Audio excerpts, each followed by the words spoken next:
Berenice by Edgar Allan Poe. Adapted, rewritten, and read by Joaquim Matos, Beatriz Ferreira, Mariana Costa, Marta Mota, and Tatiana Botelho. Berenice. Egas was a very strange man who was born in his home's library.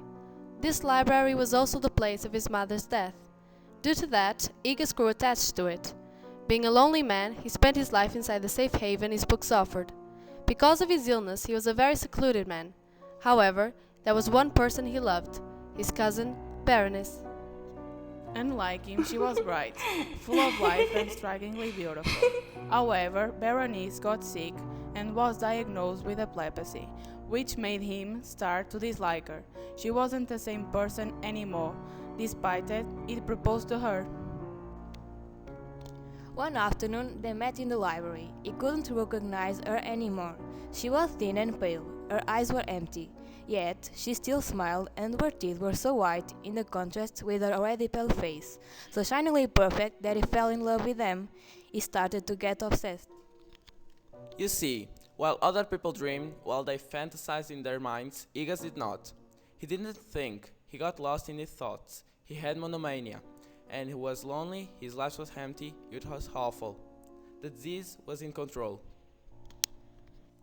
All of a sudden, he noticed Berenice's teeth and he couldn't stop thinking about them. They haunted him in his dreams.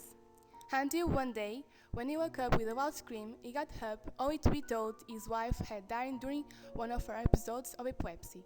However, Egas were very confused. Confused because he didn't remember what had happened during the night. Afterwards, he heard a woman's long, piercing scream, and he thought, what did I do? Someone knocked on the door. It was a servant. He was so afraid his hands were shaking. The servant told him Berenice had been alive, that she had been taken out of the hole she had been buried in. Only then did he notice his own clothes and hands covered in dyed blood.